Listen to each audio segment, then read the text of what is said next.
Kalau kerjaan ini bisa bang? Bisa! Pekerjaannya mana?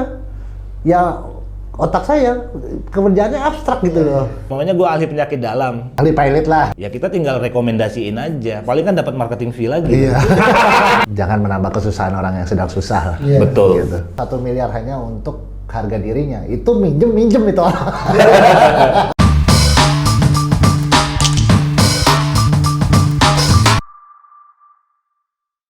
Kembali lagi ke channel YouTube kita, Break Oslo. Masih sama gua, Ari Afrizal. Hari ini gua ditemenin partner-partner gua nih, Stefano Noya. Gimana No? Kabarnya No? Bagus. Hari ini kita bertiga lagi. Tiga lagi ya, gimana? Satu lagi Bang Damba nih. Udah lama. Episode pertama. Puasa tapi kan? Udah lama, lumayan lama kan? Puasa. Lama apanya nih?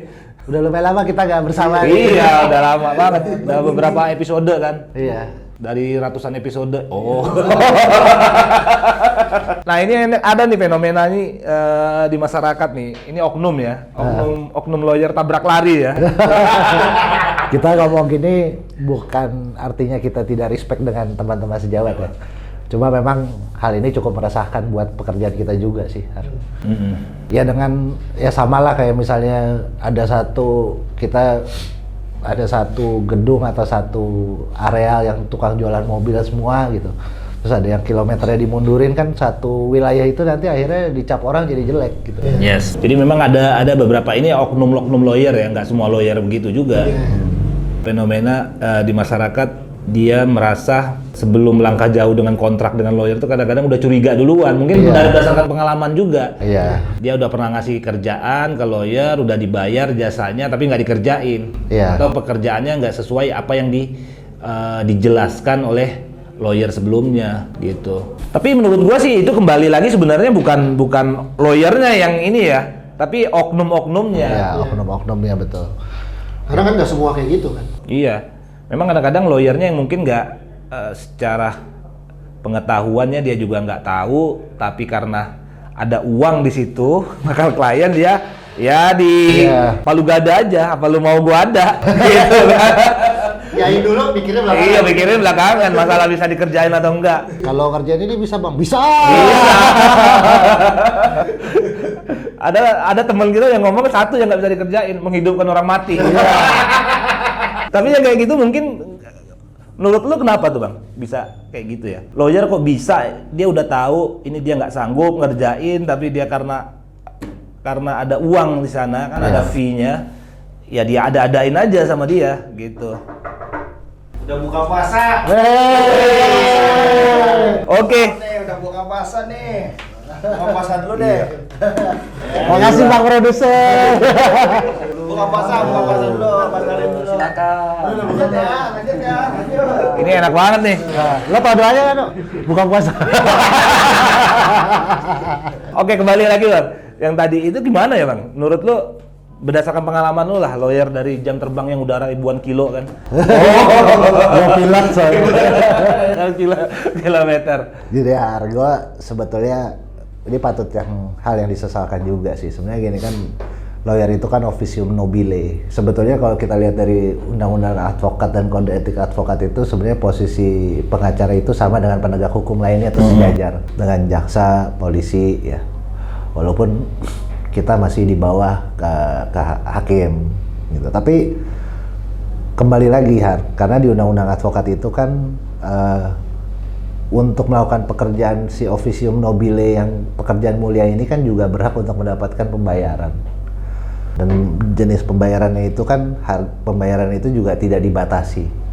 Dan itu wajar-wajar aja karena kalau kita nih sebagai pengacara sebetulnya kan menjual sesuatu juga, memberikan jasa kepada orang lain. Kalau kita jualan handphone, kita jualan lontong, misalnya, jual gorengan 5.000, udah ada bayar 5.000 gitu. Harganya udah ada lah ya. Lu kalau tanya ke sini ya harganya nggak akan jauh beda lah ya. Jauh beda. Nah permasalahannya kan yang kemudian jadi masalah adalah pada saat pengacara itu menghargai dirinya sendiri berapa, menghargai kemampuannya berapa, karena setiap kasus itu kan berbeda-beda. Dan yang dibayar itu kan sebenarnya jasanya, uang sekolahnya, uang sekolahnya, pengalaman Jam terbang ya. strategi dia untuk memenangkan satu perkara gitu. Cuma memang untuk betul-betul melakukan pekerjaan sesuai dengan kaidah-kaidah itu sebetulnya pada akhirnya banyak menimbulkan penyelewengan juga. Penyelewengan dalam arti apa gitu. Balik lagi bahwa untuk mendapatkan sesuatu pembayaran dari klien orang yang bermasalah itu kan sebenarnya untuk sebagian, mungkin bukan sebagian besar, ada beberapa yang Bang Hari bilang tadi oknum-oknum itu, si oknum-oknum ini mungkin dia selama ini mendapatkan pembayaran itu dalam arti untuk gampangnya gini deh, susah dapat klien. Iya kan? Susah dapat. Jadi begitu ada kesempatan, ada klien sepertinya akan memberikan uang besar, akhirnya dia ngecap. Bisa nih. Terus akhirnya menjanji-janjikan yang sebenarnya tidak boleh. Gitu. Menjanji-janjikan yang sebetulnya tidak boleh. Tapi yang terjadi apa? Akhirnya pekerjaan itu tidak dilakukan. Uang udah diterima gitu kan, dan kemudian menimbulkan kekecewaan atau bahkan mungkin menimbulkan kerugian bagi kliennya. Berbeda hal kalau misalnya kalah dan menang ya. Iya. Kalah dan menang. Dia udah Iya. kerjain jasa dia, udah jalanin jasanya, udah diberikan, tapi putusannya kalau dilitigasi dia mungkin kalah gitu. Iya, itu kan berbeda hal. Itu dia udah melakukan semua upaya-upaya gitu kan. Tapi kan ada yang misalnya katakanlah begitu terima uang, habis itu ditelepon pun susah gitu kan. Iya. Ya, alhamdulillah sih itu sesuatu hal yang nggak pernah kita lakukan. Ya, karena kalau saya deh sepanjang jadi pengacara memang setiap perjanjian atau kesepakatan dengan klien itu saya tuangkan dalam satu perjanjian. Kemudian untuk pembayaran saya nggak pernah mau terima cash yang entah itu nggak ada juntrungannya gitu. Karena kenapa? Sama seperti pedagang-pedagang lain atau sama seperti profesi-profesi lain, kita juga bayar pajak. Jadi berapapun besar legal fee itu Kalau udah ditentukan X rupiah ya udah segitu aja kan. Dan kita selalu akan ngeluarin invoice. Ngeluarin invoice dan ditransfer ke kantor kita gitu. Kenapa gua melakukan itu, Har? Karena satu, pembayaran dengan sistem yang legit itu, sistem yang formal itu, pada akhirnya bisa dipertanggungjawabkan. Satu, kita juga bisa mempertanggungjawabkan ke negara untuk membayar pajak profesi kita. Kedua, kita juga tahu penggunaan uang itu untuk apa dan lain-lain. Dan ketiga, kalau ternyata memang ada, katakanlah ada satu hal yang di tengah jalan kita tidak bisa lakukan, sementara kita bisa menerima uang itu, kita bisa melakukan pengembalian. Karena itu kan semuanya sifatnya perdata sebetulnya. Iya. Dan yang jadi susah itu adalah kalau oknum-oknum lawyer tadi yang sudah menerima uang, terus kemudian dia tidak mengerjakan itu, pada saat diminta kembali uangnya, yang saya tahu sebagian besar itu nggak mau kembalikan gitu. Nah, cuma ya Menganggap itu udah legal fee ya. kenapa itu udah Biaya jasa hukumnya ya. Nah, itu bisa dikatakan penipuan atau enggak? Kalau menurut saya itu jadi sumir lagi. Kenapa jadi sumir? Satu, kalau memang itu bisa dikenakan pidana, nanti lawyer-lawyer yang sudah kerja tapi tidak berhasil, itu bakal dimintain duitnya semua. Jadi presiden buruk juga ya. Jadi presiden buruk juga bagi lawyer-lawyer yang lain. Gitu. Iya. Tapi kalau di satu sisi, mungkin orang-orang yang merasa tertipu dengan lawyer itu juga sebetulnya memiliki hak untuk menuntut gitu. Iya. Nah, tapi menuntut itu dengan jalan apa sebetulnya? Karena lawyer itu juga pada saat menerima uang kan dia pasti berkilah. Saya udah kerja kok. Saya udah ketemu orang ini, orang itu, orang ini, orang itu, nggak bisa. Mungkin menuntutnya bisa upaya yang bisa dilakukan klien, mungkin kalau dia nggak merasa puas dengan jasa ya laporan kode etik kan harusnya. Laporan kode etik atau gugat secara perdata. Iya. Ada perjanjian jasa. Iya, karena ada perjanjian jasa hukumnya. Nah, itu dia salah satunya kenapa saya kalau mau menerima uang itu selalu mengeluarkan invoice dan ditransfer ke kantor. Jasa hukum. Karena kenapa? Pada saat sebagaimana kita ketahui bahwa syaratnya sah perjanjian itu ada satu transaksi. Ada objeknya, ada kesepakatannya, ada kecakapannya, ada sesuatu hal yang tidak melanggar hukum gitu. Jadi kalaupun ternyata klien tidak puas, ya silakan menggugat gitu. Menempuh upaya hukum lah yang ada Iya, ya. karena sama seperti kita membayar handphone. Kalau misalnya kita nggak puas, kita klaim juga kan ke customer service ya. Yes. Ya kan, mau dikembalikan atau enggak. Tapi kalau misalnya yang nggak bisa ditolerir itu menurut saya justru kalau misalnya sudah melakukan pembayaran, menerima pembayaran, nggak dikerjakan sama sekali. Ibaratnya kita betul. beli handphonenya nggak ada. Nggak ada, gitu. iya, nggak dikasih kirim-kirim. Iya, tapi itu juga pada akhirnya oknum-oknum itu memanfaatkan undang-undang advokat dan lain-lain. Berlindung ya. Berlindung menganggap bahwa itu sebenarnya dia udah melakukan pekerjaan. Pekerjaannya mana? Ya otak saya, pekerjaannya abstrak gitu loh. Nggak bisa diukur. Nggak bisa diukur. Tapi mungkin gini juga, ada fenomena juga, mungkin ini kan bisa terjadi nih, ada lawyer-lawyer yang tabrak lari, dia nggak ngerjain. Mungkin waktu di meeting-meeting awal mereka antara lawyer dan kliennya kan, karena di fenomena masyarakat Indonesia ini kan seneng lawyernya hebat tuh lawyer yang pintar ngomong. Pintar ngomong dan banyak bahasa dalam tanda kutip, banyak relasi lah, dia kenal ini, kenal sana, kenal sini. Kadang-kadang ini penting juga untuk masyarakat. Secara kemampuan dia nggak ada untuk menyelesaikan secara pengetahuan dia untuk menyelesaikan perkara nggak ada. Tapi karena dia jago ngomong, kadang-kadang klien itu terpikat dengan omongannya sendiri gitu. Terus mungkin bisa ditanya Bang Vano, banyak mungkin teman-temannya, nggak banyak ya, Iya. oknum-oknum tadi mungkin gitu. Mungkin ketemu habis sholat bareng, terus foto sama misalnya sama... Yes, betul gitu. Kenal sama kasat reskrim, kenal sama ketua pengadilan, foto-foto gitu kan. Itu kan banyak kan. Kadang-kadang klien tuh ngelihatnya dari situ. Wah, ini lawyernya hebat. Padahal lawyer hebat bukan begitu juga kan. Wah, ini bisa nyelesain masalah gua nih. Terus ngecapnya kalau lawyernya ngecap yang di luar koridor hukum, kadang-kadang itu yang disenengin klien juga kadang-kadang gitu. Bahkan ada yang bukan lawyer juga sebenarnya tapi ngaku-ngaku juga. Ngaku-ngaku, iya banyak yang kayak gitu. Ada dia punya foto sama petinggi-petinggi, Petinggi, iya. polisian atau pengadilan, akhirnya orang-orang pada kepikat. Dan kadang-kadang juga yang paling menyebalkan buat saya maksudnya gini. Misalnya nih si A nih, nggak kerja di kantornya Vano.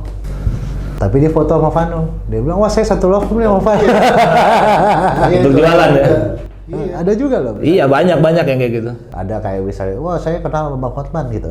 Tapi kan kenal sama Bang Hotman bukan berarti dia kerja di kantornya Bang Hotman. Iya. Kenal kan bukan berarti dia pernah kerja bareng juga, bukan Iya. berarti dia pernah menyelesaikan perkara bersama Bang Hotman juga kan. Iya. Ya mungkin itu tadi, karena fenomena di masyarakat tuh lawyer yang pinter jago ngomong, lihat di media kan, lawyer artis, wah itu jago nih ngomongnya, pinter berkelit, itu dibilang jago lawyer hebat Iya. gitu. Kalau pandangan lu gimana, No? Karena kalau gua pada saat gua dilantik jadi advokat, gua sudah berjanji sama diri gua sendiri, gua akan mempermudah orang yang lagi kesulitan. Tugas gua itu sebagai lawyer itu adalah mempermudah, membantu orang yang dalam keadaan kesulitan menemui permasalahan hukum atau membantu agar orang yang melakukan transaksi itu tidak akan mengalami kerugian atau kena tipu lah kasarnya di kemudian hari. Kalau lu gimana? Kalau dari sisi lu? Kalau dari sisi gue sih, kalau kita bahas dari awal yang tadi, menurut gue kalau memang dia tetap mau terima fee-nya, ini saran sih sebenarnya. Iya. Ya ini kan maksudnya untuk masyarakat juga kan umumnya, sebelum kalau dia mau cari lawyer, trik-triknya lah ya, trik-trik untuk kalau cari lawyer ini, lawyer punya kemampuan atau enggak untuk menyelesaikan masalah dia gitu kan. Iya. Nah gini sebenarnya kalau memang gue dari lawyer sendiri, kalau memang dia oknumnya merasa dia nggak mampu tapi dia mau mengerjakan, menurut gue sih harusnya dia juga narik lah teman-temannya, kan kita nggak menutup kemungkinan untuk narik sebagai partner yang memang berkompeten untuk kasusnya si itu, dan kliennya juga harusnya bisa lihat bahwa apakah si lawyer yang jago ngomong ini, oknum lawyer yang jago ngomong ini benar-benar bisa ngerjain atau enggak, ataukah memang dia perlu tambahan second opinion dari lawyer-lawyer lain juga yang untuk mengerjakan kasusnya. Menurut gue sih kalau dari sisi kliennya dia butuh second opinion dari banyak lawyer. Nah kalau dari sisi lawyernya, kalau memang dia tetap mengambil fee-nya, harusnya dia ngajak partner yang memang kompeten di bidang ini. Iya, karena gue juga pernah ada satu permasalahan yang gue juga nggak nguasain, ya perkara tetap gue ambil, tapi tetap gue tanggung jawab untuk berjalan. Tapi gue hire partner di luar yang punya kompetensi dan punya pengalaman di bidang permasalahan itu. Nah kadang-kadang kan karena ya ini tadi ya, karena lawyer tadi tanda kutip karena uangnya ada daripada dia berbagi, nggak mau berbagi, ya kan? Sebenarnya semua lawyer tuh ada punya keahlian masing-masing lah. Satu lawyer lu mamanya jago di bidang ini lo. Kayak dokter lah ya. Iya kayak dokter, seperti kayak dokter. Ada ahli jantung, ahli penyakit dalam, ada ahli apa? Kok gue lebih ke operasi plastik. Tompi ya.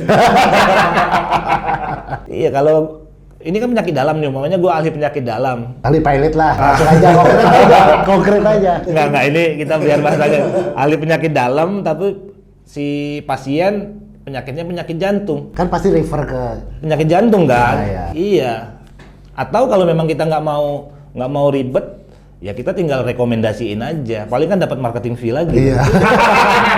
Iya. Ya kan gitu juga kalau dia mau berbagi kan. Sebenarnya gini, baik pidana maupun perdata itu kan klien dalam keadaan sulit. Kalau dia bisa menyelesaikan permasalahannya sendiri, dia nggak akan hire lawyer. Betul.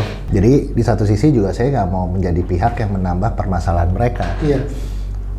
Orang dalam keadaan sulit mengeluarkan uang itu udah seperti udah jatuh tertimpa tanah. Enggak, iya. Baik lagi orang yang lagi mengalami kerugian atau lagi mengalami permasalahan hukum, pada saat dia mengeluarkan uang itu untuk menyelesaikan permasalahan. Ya kayak orang sakit aja. Begitu orang sakit, dia kan ekspektasi dia sembuh kan. Iya. Walaupun nggak sembuh total, tapi dari 100% sakitnya minimal ada 60, 70, 80% lah kesembuhan. Tapi kalau nggak ada sembuh sama sekali, tambah lagi penyakitnya kan itu kan yang menjadi ini juga. Makanya saya juga kadang-kadang juga suka sharing ya kan gitu kan. Saya kan junior Vano, jadi Vano kadang-kadang suka.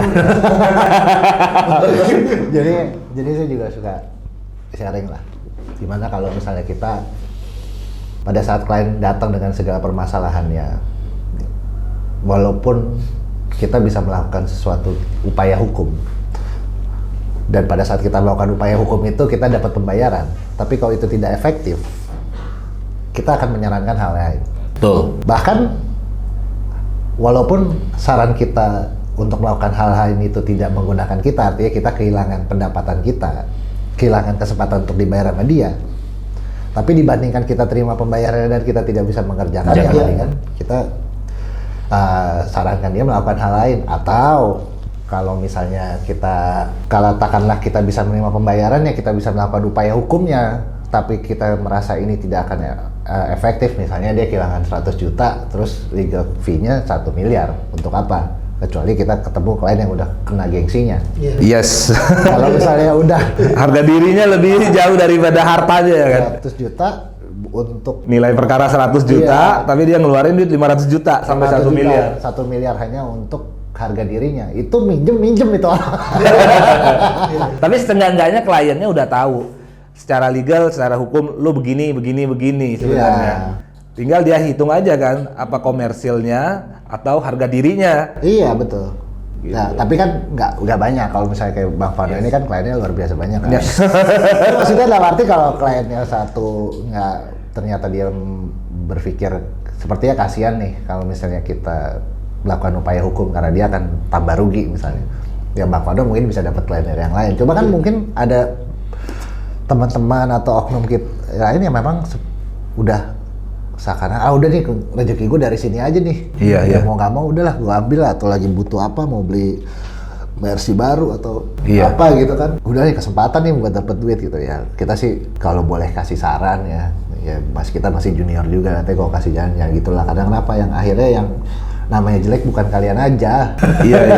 Kalau Bang Parlo tapi banyak ya teman-teman yang oknum-oknum yang kayak gitu ya, pernah teman-teman sejawat yang kayak gitu ya. Ada aja. Kalau oknum-oknum gitu kan kita nggak bisa tahu. Kadang-kadang dia bilang ngajak kita, terus tiba-tiba dia udah terima duitnya, terus tiba-tiba kliennya datang ke kantor kita marah-marah karena nggak dikerjain. Padahal kita juga nggak tahu kalau ada kasus itu mah. Sering lah beberapa kali. Dan itu sebenarnya untuk semua profesi juga sih, Iya. ya sama aja. Sebenarnya iya sama aja, sama kayak dokter juga. Iya kita analoginya kayak dokter aja. Sebenarnya profesi lawyer kan sama kayak dokter kayak dokter juga. Iya. Misalnya ada yang nggak perlu operasi aja. Operasi aja, nah seperti itu tuh. Kadang-kadang pengobatannya cukup pakai obat juga sembuh sebenarnya. Atau nggak pakai obat sama sekali. Iya. Iya. Kesimpulannya gimana nih Bang? Ini enak juga nih. Seru juga nih ya. Intinya Kalau aja dari sisi kitanya, sebelum ini triknya lah ya, trik untuk masyarakat yang ingin meng-hire lawyer lah. Ya, kalau mau meng-hire lawyer memang ada baiknya kita background checking juga. Iya. Oke, Kita itu kan satu kalau ya. dapat klien juga kita background checking juga. Benarkah lawyer ini bisa dipercaya? Benarkah lawyer ini capable, maksudnya kompeten di bidang. Kompeten itu bisa diukur dari cara dia menjelaskan perkara ya. Iya, cara dia menjelaskan perkara. Kedua, ya kayak tadi Bang Hari bilang nih, ini rada praktis nih ini apa sarannya. Kalau dia udah kebanyakan ngomong, udah bilang kenal sana kenal sini, itu biasanya justru dia nggak kompeten. Iya. Orang yang kompeten itu pasti nggak banyak ngomong. Kalau dari Bang Pano gimana nih? Ya kayak yang tadi gue bilang, mungkin kliennya selain harus ini mungkin cari second opinion dari lawyer-lawyer lain juga. Iya. Jadi tinggal dibandingin ya. Tinggal dibandingin. Mana yang apa Lebih serak sama dia. Iya, secara legal dan logika bisa, wah ini bisa masuk akal nih Iya. dalam menyelesaikan masalah. Dan pada saat bertransaksi, transaksilah secara formal. Yes. Oh, satu lagi ya itu Iya. ya. Harus ada hitam di atas putih ya. Harus ada. Biasanya kan kalau lawyer Ya. tuh penawaran jasa hukum lah atau Ya. proposal lah bentuknya Ya. ya. Ya. Atau perjanjian. Ya, bayar sesuai dengan tagihan, lihat rekeningnya masuk ke kantor atau enggak. Ruang lingkup pekerjaannya apa aja. Iya. Potong PPh 23-nya. PPh kan biasanya kalau perusahaannya itu kan dia 2%. potong PPh 2% gitu. Jadi kenapa kalau misalnya nanti ternyata klien itu kurang puas dan mau mengajukan gugatan perdata, dokumennya secara formal pun Udah lengkap ya? Udah lengkap gitu. Dan lawyer pun, lawyer yang benar itu dengan ditanda tangannya satu dokumen yang formal juga nggak berani macam-macam jadinya gitu. Jadi jangan sekali-sekali bayar orang itu dengan cash lah gitulah. Ya secara ruang lingkup Bawahnya berat. cara ruang lingkup pekerjaan kan dalam kalau ada hitam di atas putih kan kita udah tahu. Iya. Kita pekerjaan kita apa aja, lawyernya pekerjaannya nih apa aja Iya. nih kalau dia mewakili atau mendampingi Iya. si klien kan. Jadi jangan hanya melihat ada penawaran dari kantor A, tapi pada saat diberikan penawaran pastikan juga bahwa transfernya itu transfer ke kantor. Rekening kantor. Iya, tunggu invoice-nya, potong pajaknya. Iya. Gitu. Apalagi kalau bayar Bang Damba nggak butuh, nggak cukup satu orang, harus 3 orang. Yang bawa ya. Kayak saya lebih, Atau berember-ember. karena saya malas gitu orangnya, jadi saya lebih senang lihat rekening di akun aja. Angka-angka ya. Angka-angkanya kan. Kan kalau angkanya nolnya ada 9 kan enak lihat. Oke. Bang Damba, Pano, thank you. Hari ini kita udah ngobrol-ngobrol lagi. Nanti Cukup next kita mencerahkan ngobrol lagi. ya. Ya. Ini ya semoga bermanfaat lah ya Ya. untuk penonton-penonton kita nanti. Ya. Semualah masyarakat Ya. ke depannya. Dan saran terakhir ya, memang kita pun sebagai lawyer jangan menambah kesusahan orang yang sedang susah lah. Iya. Betul. Gitu. Kalau dia ada masalah ya kalau bisa diselesaikan Ya. Mas. Atau dikurangin Ya. setidak-tidaknya masalahnya. Percayalah kalau kita mendapatkan pembayaran dengan hasil kerja kita juga, itu akan lebih berkah dan rezeki tidak pernah tertukar. Religius sekali. Karena habis makan lontong. Jangan lupa sebelum tutup, like, comment, subscribe, dan di-share ke teman-teman dan saudara-saudara, empok, encing, dan Anjing, empok, pomina, ponunung. semua pokoknya di grup, di WA, di mana-mana pun ya. Di grup. Oke, see you. Oke, bye.